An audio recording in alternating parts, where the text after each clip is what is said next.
Hi, I'm Michelle Cain from Bolt to Beauty Patterns, and I'm here to talk to you today about my ridiculously easy jelly roll quilt. Um, this video will go over fabric selection and how to get great results sewing the columns together. But in order to sew the quilt, you'll actually need to purchase the pattern in the link below. First things first, if you are new to pre-cuts, we'll be sewing this quilt with a jelly roll. And a jelly roll strip is 2.5 inches by the width of fabric. In other words, it's a 2.5 inch strip that's cut selvage to selvage right off the bolt. Jelly rolls usually contain 40 strips, and it depends on whether you are purchasing one that a manufacturer has put together or one that a quilt shop has perhaps hand cut. You could always even cut a jelly roll from what you have on hand in your stash. But for the sake of this pattern, just for simplicity, we are going to presume that each jelly roll contains a single print just once. Although, quite honestly, if you're buying one from a manufacturer in particular, there probably will be a couple of duplicates. But again, for the purposes of the pattern, each print will appear just once, and after you remove the selvages, you'll have at least 42 inches of usable fabric. You're probably used to sewing blocks and sewing those blocks together to make rows, and then sewing the rows together to make your quilt top. That's not how this particular quilt is constructed. My most recent one is right here behind me. This is Old Glory by Lella Boutique for Moda. And you can see that this is not a block-based pattern. It is a column-based pattern. So we'll be sewing long columns and then sewing those long columns together to get our quilt top. So it's worth mentioning a few things on that front. You know, I said that jelly rolls are cut with the fabric. So, you know, they'd be cut selvage to selvage. If you have a strong directionality in any of the prints in your jelly roll, you'll need to note that they will appear vertically in the final quilt top. So, I mean, whether that bothers you is entirely up to you.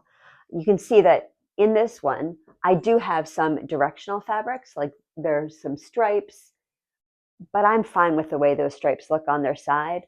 You know, if that print actually had, say, horses on it, the horses on their side might bother me, but the stars and the dots and the stripes, even the flowers in this particular collection, I think look just fine oriented on their side.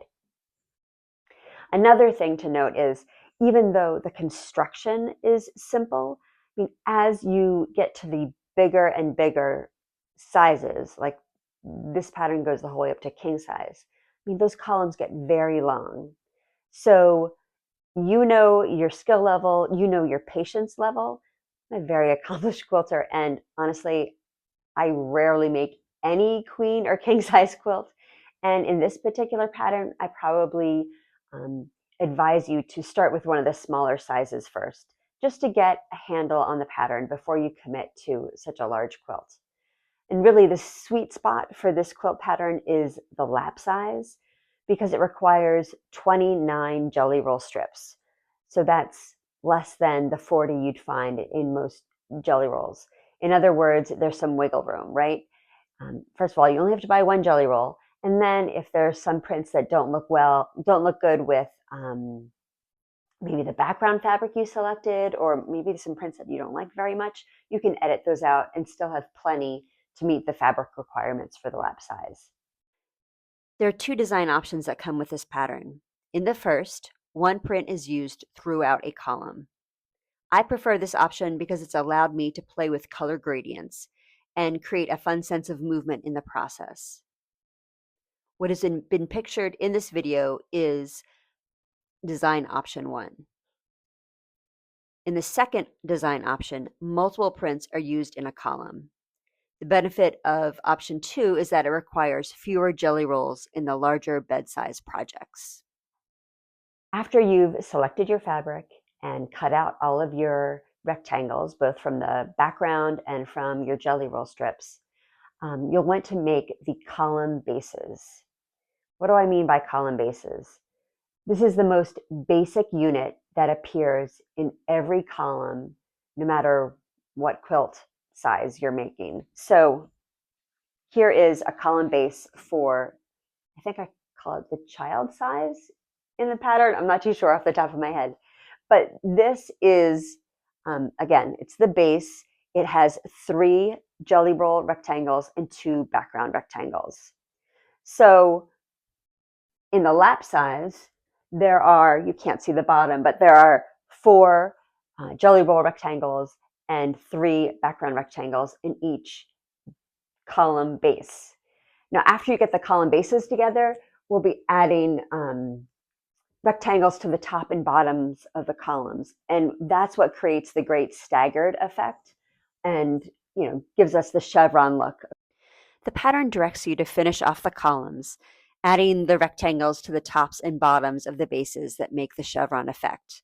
And there's a table in the instructions that tell you how many A columns, B columns, etc. you need for the size quilt you're making. But I wanted to create a gradient effect. So here I've laid out my bases to finalize the order first, and then I'll go about adding my rectangles to the tops and bottoms. One way or another, a design wall or floor space will help a lot at this stage.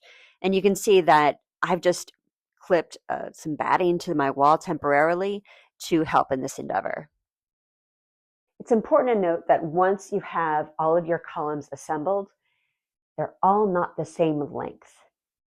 The A's and E columns are a ½ inch longer than the B, C, and D columns. Why is that?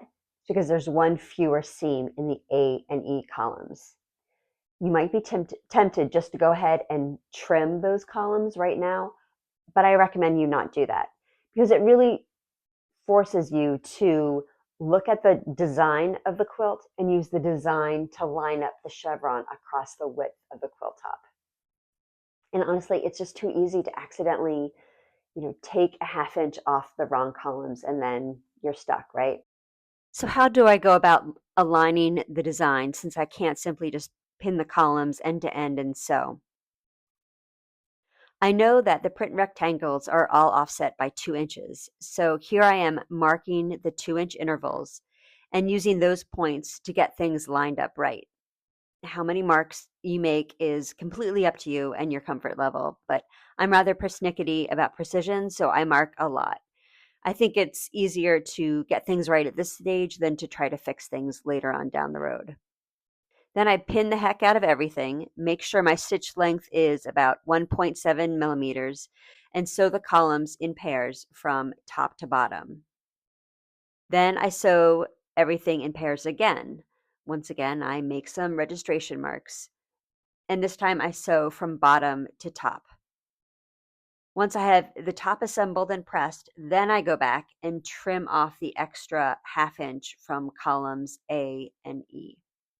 All of this is illustrated in the pattern for you. So that's all there is to say about the ridiculously easy jelly roll quilt pattern. If you have any questions, certainly let me know. And if you're really into jelly rolls, as I am, I encourage you to look at my book, Not Your Typical Jelly Roll Quilts, published by C&T Publishing. Thanks so much.